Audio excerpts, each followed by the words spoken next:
Good morning, good afternoon, good evening, whenever you may be listening to this. This is your boy Sutton Def from the Purple Rain podcast, bringing you another episode of Quiet Storm Sports, the audio podcast that I will do impromptu episodes. So make sure you turn on that notification bell so you're notified every time that we go live or when I'm going live on these audio podcasts. That way you guys don't miss out. Hope you guys are doing well today. Hope you guys had a good day. Hope you guys are getting ready to have a good day in case you listen to this in the morning. Listen, I just had a couple of things that I wanted to get up here and talk to you guys about.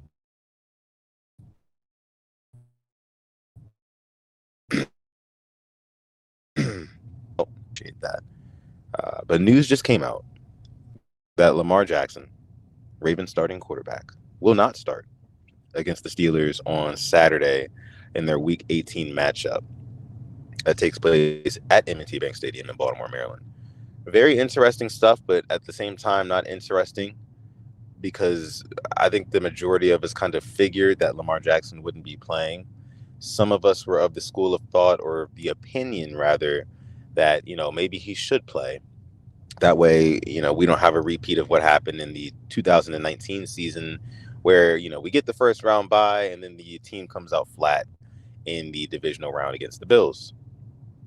I understood what those people were saying, but my take on it was, hey, look, man, if your football team is not ready to go after, having a bye week right before the playoffs and you're the one seed right before the season ended, you were rolling, that's a coach's problem.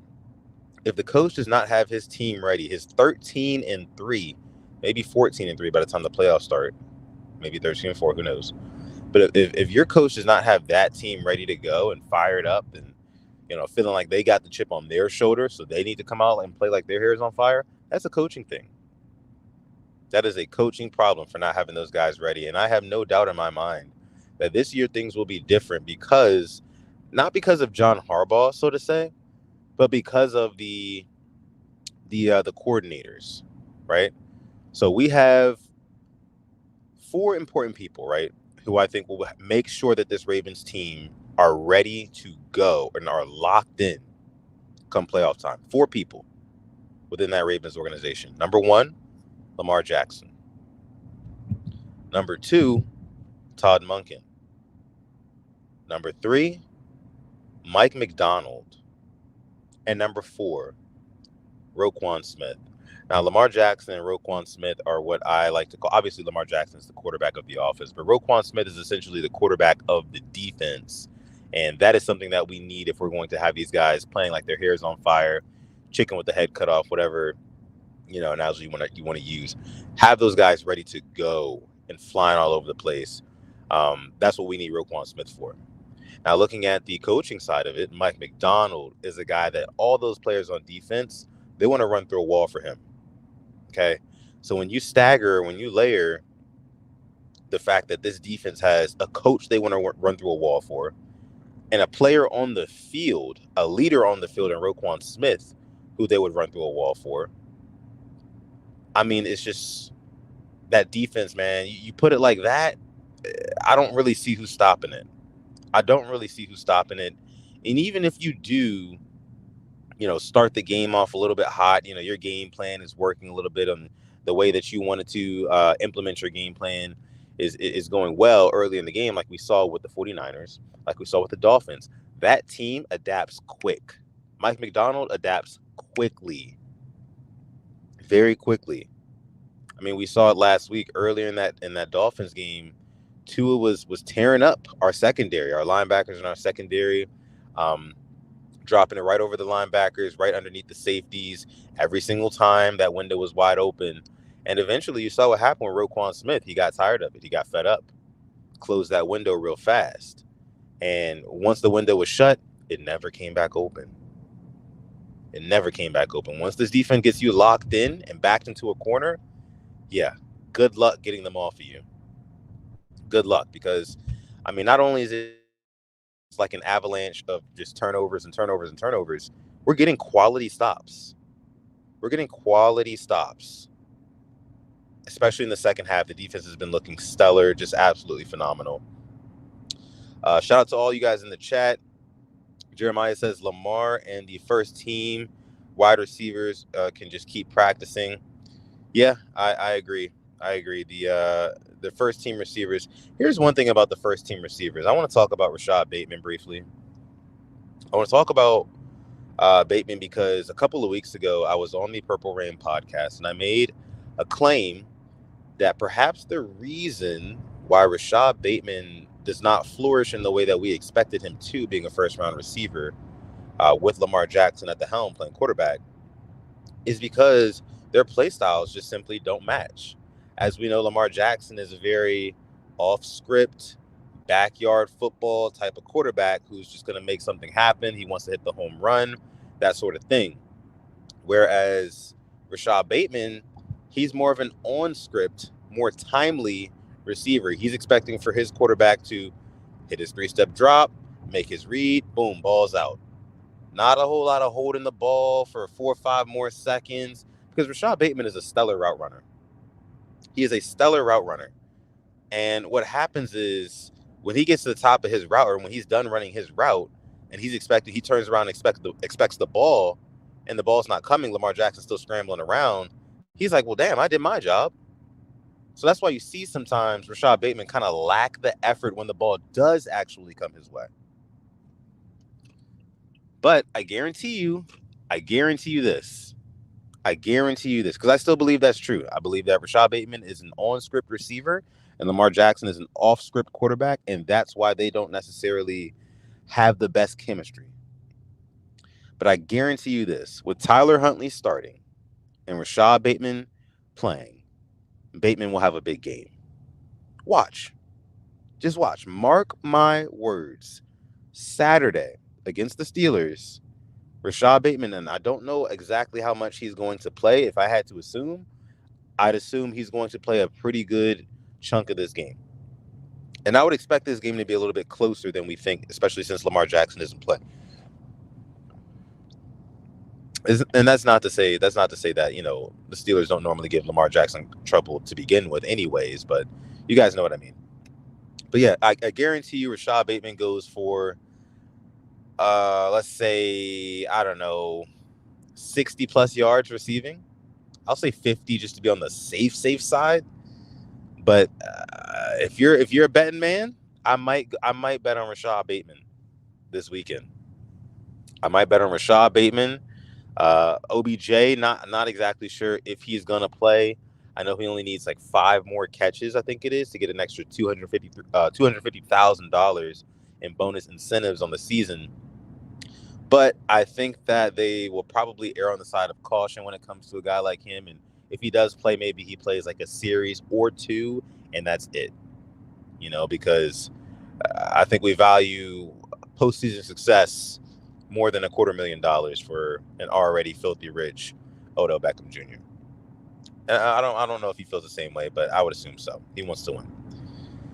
But yeah, what do y'all think about that? I mean, I think Bateman's going to have himself a big game because, like I said, he plays better with on-time quarterbacks. Just look at his games when he's playing with Tyler Huntley. The game against the Browns, I think in Bateman's rookie season really comes to mind for me, where, you know, Huntley was hitting that back foot, letting that ball go, and Bateman was right where he needed to be every single time. You know, he's a timely receiver. All the backyard stuff is just not him. And I think he's learning, he's adapting to being able to play with a quarterback like Lamar Jackson who does that, but it's just not his thing. It's not his natural forte to be off script and be running around backyard football style. It's just not him, which is okay. Right? Let me see what y'all are saying. Who is the one team that could give us fits in the playoffs? I mean, to be honest with you, Chike, there's a couple teams who could give us quote-unquote fits in the playoffs. I mean, I'm not putting it past anybody.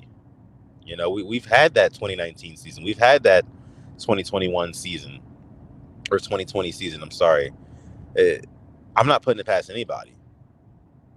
I mean, the Browns, divisional opponent, they could give us some trouble with that defense, the way they can rush the passer, the way the Flacco's been looking with Amari Cooper. But again, I mean, the Browns, I don't want to say they're the least of my concerns, but they are kind of the least of my concerns, kind of by default. Um, just because I know Joe Flacco, right? I know Flacco, and more importantly, John Harbaugh and this Ravens organization knows Joe Flacco very, very well, painfully well, might I add. So I just think that even if it is like a close game, because I don't see them blowing us out, right? Even if it is a close game, I could see Joe Flacco giving the game to us by making some sort of late fourth quarter mistake or something like that, or maybe a stretch of mistakes down the stretch. But yeah, not really worried too much about the Browns. I mean, the Bills are the one team that, like I said, I mean, they're getting hot. They've won 4 in a row. Josh Allen, if it wasn't for Lamar Jackson, Josh Allen would probably be the MVP, with his almost 40 touchdowns, which is, really good, really good, but not a statistical award, as we know. It's the most valuable player, not the best statistical player. But I mean, that would be the only team. I'd say Buffalo is the only team that would give me a legit scare, I guess you could say, because one, because of what happened a couple of years ago in the playoffs, right? I mean, I think that's fair to say, the 2021 season. And then just the fact that, I mean, the Bills, despite their struggles and their ups and downs, they've still been a very, very respectable football team. And like I said, they've won 4 in a row, getting ready to take on the Dolphins this week for the AFC East division. And that's going to be a very interesting game because, like I said, I do have my worries about Buffalo, but Buffalo still hasn't made it into the playoffs yet. So if they lose on Sunday, if Buffalo loses to Miami, which is very possible, even though Miami is a little banged up, uh, if Buffalo loses to Miami, the Steelers beat the Ravens, and the Jaguars beat the Titans, which I think is very likely, then guess what? The Bills miss the playoffs. They don't make it at all, which is crazy to think because if they beat the Dolphins, they're the 2 seed in the AFC. But if they don't beat the Dolphins and the Steelers beat us and the Titans lose, they don't make the playoffs at all. It's a cold world, ain't it? It's a very cold world. Is this Super Bowl or bust? Yeah, I mean, it is. It's Super Bowl or bust. I mean, it has to be. You want to know why? Because it was AFC Championship or bust before the season even started. And I don't think any of us, or at least not most of us, expected us to be sitting here at the number 1 seed in the catbird seat going into the playoffs. I don't think that most of us Ravens fans kind of expected us to be here. But since we are here, yeah, I mean, it's kind of Super Bowl or bust now. Super Bowl or bust. Is what it is, man. Is what it is. Now, when we say bust, I don't think that we mean necessarily blow the team up if the Super Bowl doesn't happen. But it's just more so that, this was it was a failure of a season. It was a failure of a season. And I saw somebody on one of the national TV shows, sports TV shows. They're saying how there's a difference between, having a failure of a season and a disappointing season.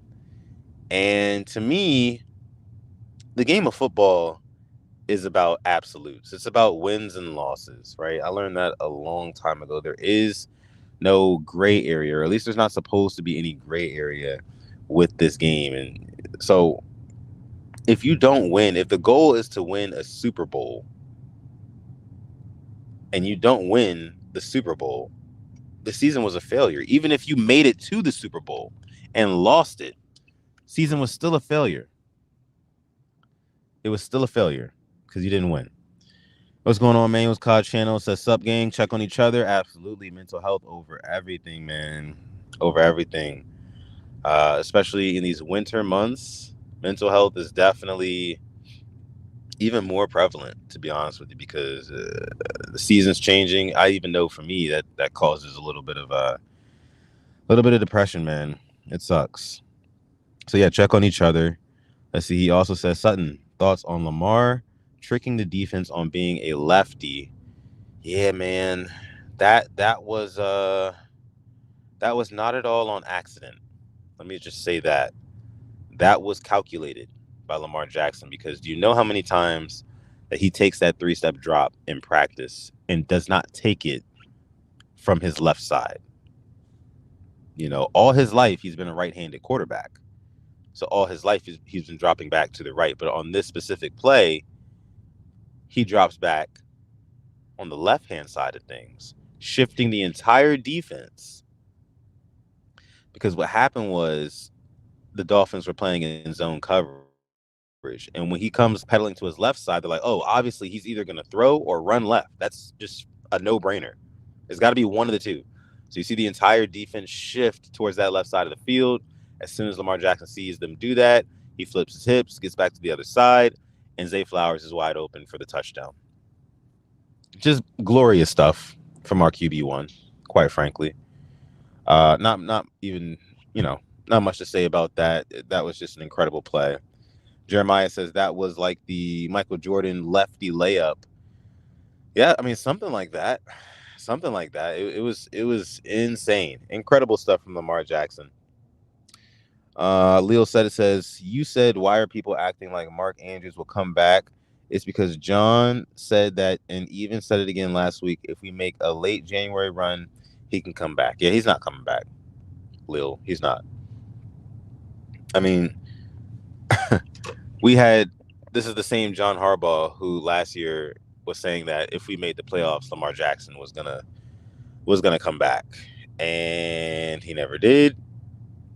And yeah, so I mean, Harbs has always been a smoke and mirrors kind of guy. Never wants to give you his whole hand.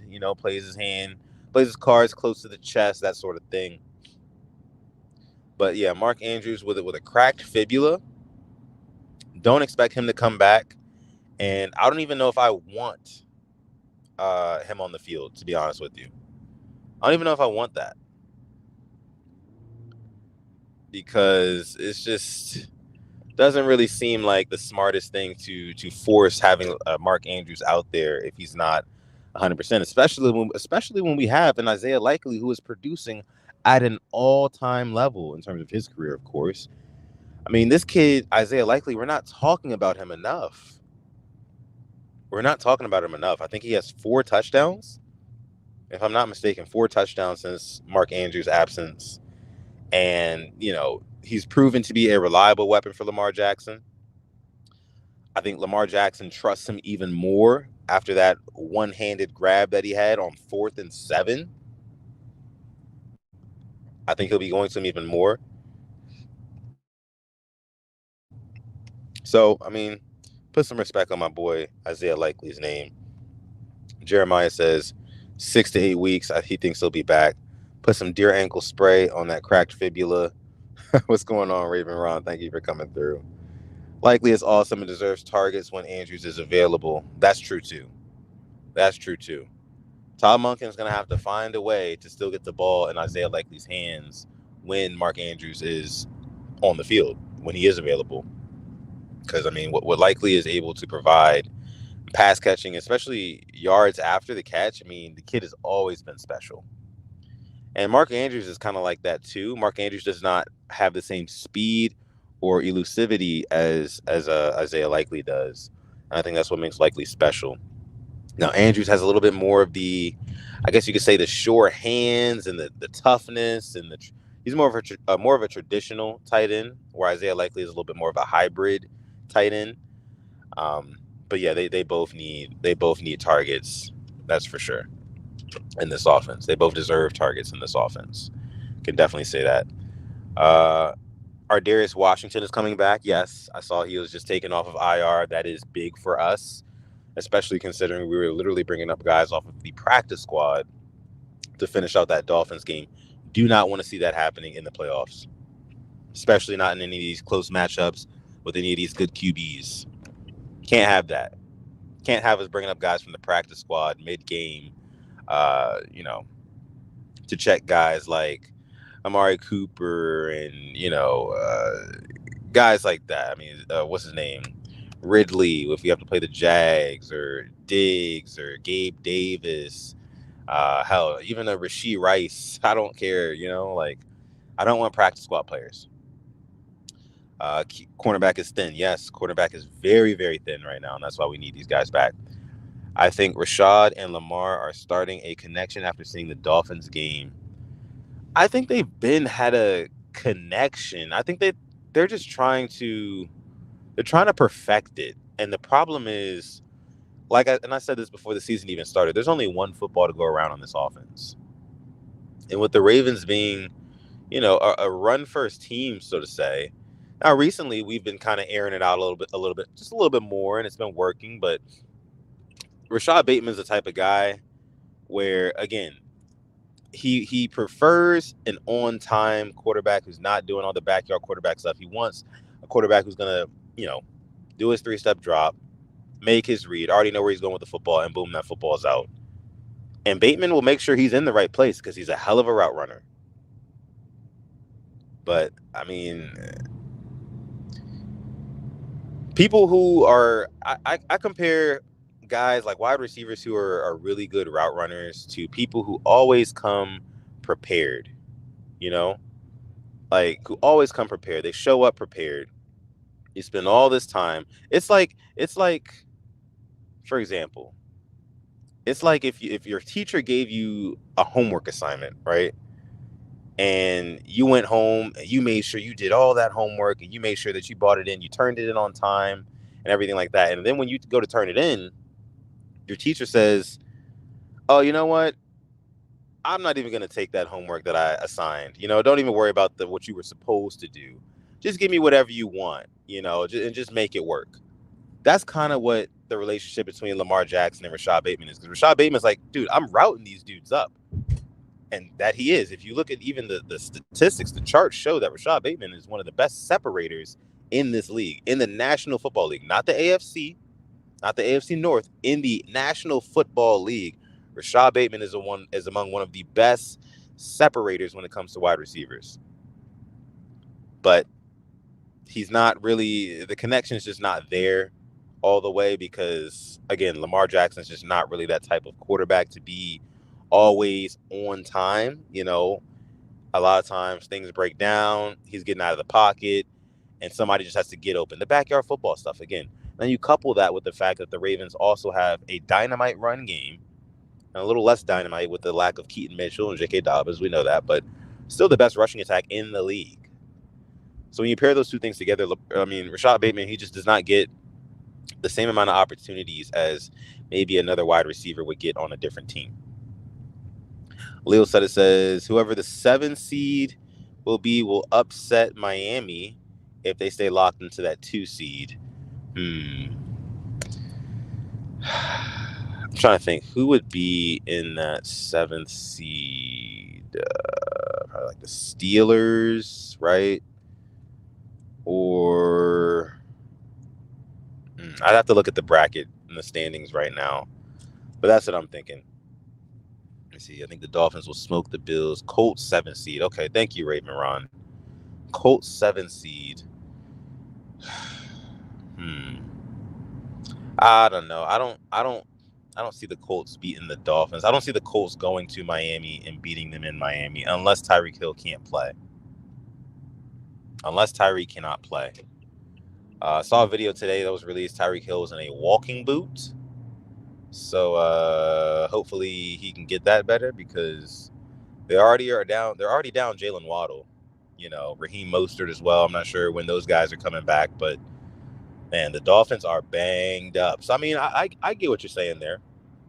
I can understand what you're saying. They're going to go into a tough matchup this week against the Bills too, who are fighting for the AFC East just like them. You might have a point.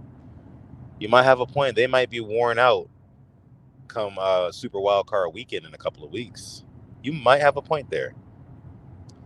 I see Manuel's College Channel says, if we beat the Steelers, no playoffs for them, but would they move off Tomlin? No.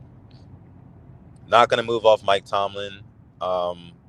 Just because it doesn't really make a whole lot of sense because he's not. I don't think you can point to Mike Tomlin and say he is the sole reason why this team cannot get over the hump. It's like, no, bro. Like, You guys were just, and by you guys I mean Steelers fans. Steelers were just successful just a few years ago, right before Ben Roethlisberger retired. Big Ben retires. You start going through the ringer with these quarterbacks and Mason Rudolph and Duck Hodges and you know, what's the other one? Oh, well, there's Kenny Pickett. I think there's one more. There's one more too. Can't remember. Names escaping my mind right now. But they started going through this quarterback carousel and they haven't been good. So it's like Mike Tomlin is not the common denominator here. I think it's the quarterback room. They haven't figured out quarterback yet. It's just as simple as that. If the Steelers can figure out quarterback, they'll be fine with Mike Tomlin, you know? Or I could be wrong. It could be one of those scenarios where the relationship has just simply run its course. It's just simply run its course. Kind of like an Andy Reid and Philly thing, you know? Relationship, the marriage has just run its course. It's time to move on, do something different, see other people. Maybe that's what it is. But I think more so it's the fact that they did not figure out the quarterback situation yet. And once they do figure out quarterback, then you will see the Steelers of old start to rise back up to occasion. Let's see. Oh, Mitch Trubisky. That's right. Mitch Trubisky. Yep. How are these Ravens going to stay active and humble during the bye week? You know, Justin Madubuike just had a press conference today. He talked about, you know, making sure you rest, make sure you go and be with family, things like that. I think those things are important to get your body and mind right for the playoffs. But I think that it's going to come down to what is said within the castle, right? In the days and the weeks and the meetings leading up to this first divisional playoff game. There's a lot of players on this team right now that were not here for the 2019 experience where, you know, Ravens were 1 seed, 14-2, and then get bounced out in the divisional round against the Titans. That type of pain right there should be enough. Even me, just as a fan,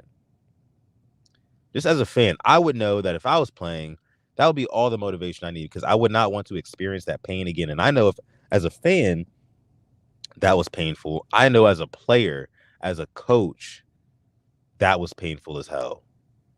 And you will do anything to prevent that from happening again. You know what? I think we saw that the following year against the Titans. Again, guys.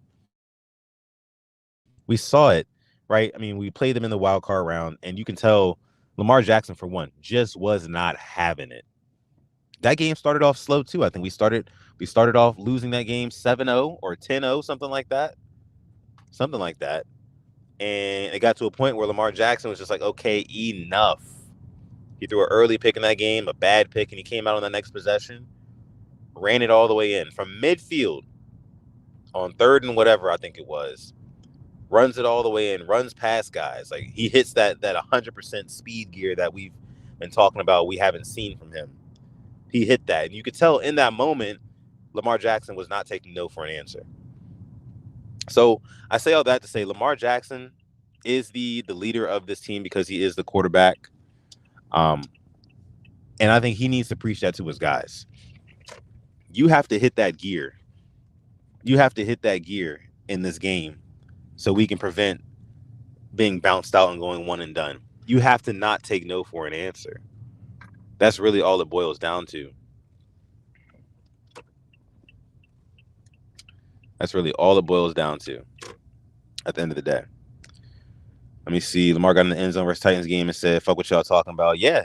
You could tell. I mean, that was all frustration, Raven Ron. That was frustration because it was just like, no. Like, you're not taking this.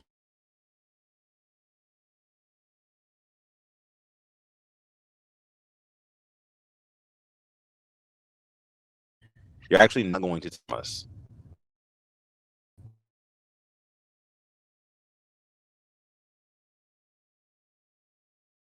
Redemption. I feel that frustration. Yeah, I felt it too. Yep. So last thing I want to touch on before I get out of here, guys, I'm actually just pulling up to the gym right now. I'm going to go ahead and get me in a workout. But Dalvin Cook, I wanted to mention his name because He was recently released by the New York Jets after having just, a very much so less than desirable season with the New York Jets. Barely made anything happen with them. So they released him. He's still got to clear waivers. The worst team's got to make sure that they don't want him first, and then he'll officially hit the streets, and anybody will be able to sign him. Obviously, probably a playoff contender is going to go ahead and pick him up. And I think it should be us. I think it should be the Ravens, to be honest.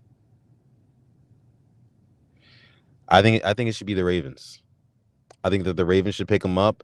And the reason being is because the Ravens are the team where if you're a veteran, right, and your career has maybe been up and down and you've had some challenges, been on some teams that just weren't so great, so in turn it made your play not so great, come to the Ravens. Come to the Ravens. I promise you this is the place to go if you want to revitalize or rejuvenate, whatever words you want to use, your career.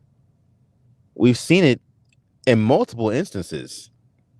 Justin Houston, Kyle Van Noy, Jadeveon Clowney, all these guys. I know those are all defensive guys, but there's been other guys as well. There's been other guys as well that have come to the Ravens, even on offense, who have had excellent seasons with us. Anquan Bolden is one to throw it back after he was done with the Cardinals.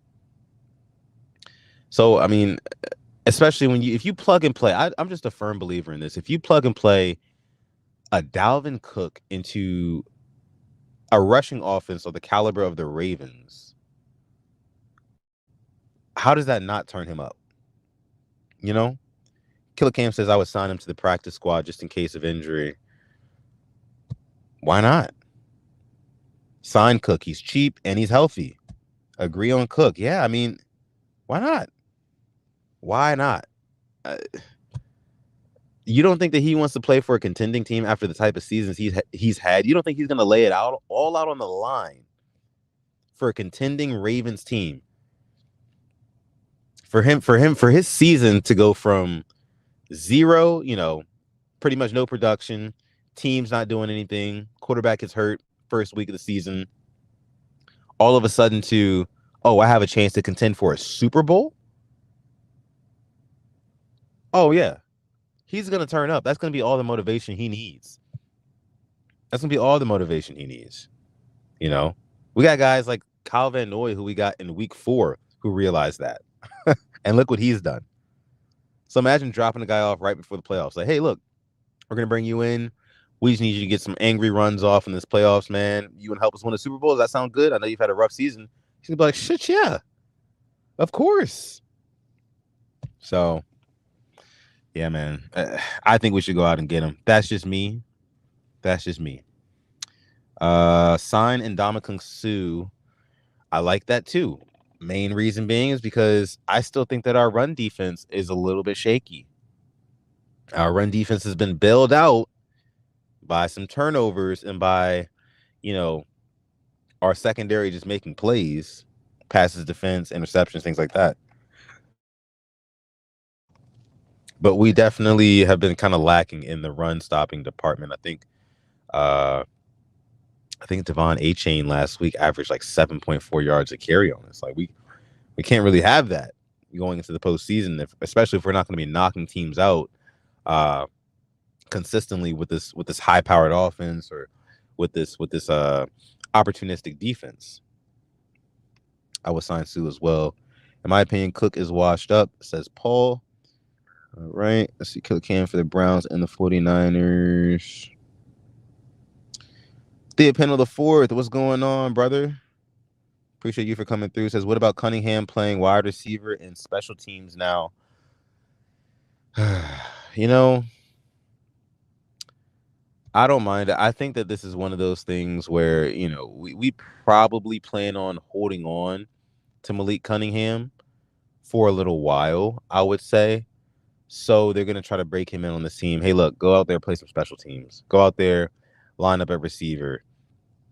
You guys remember in Lamar Jackson's rookie season, I believe that he lined up at receiver a couple times. He did. Isn't that crazy to think about? Isn't that wild? Isn't that so crazy to think that at one point in Lamar Jackson's career, he actually did line up out wide. It was when Flacco was playing. Let me see. Which team do you fear the most? The Bills?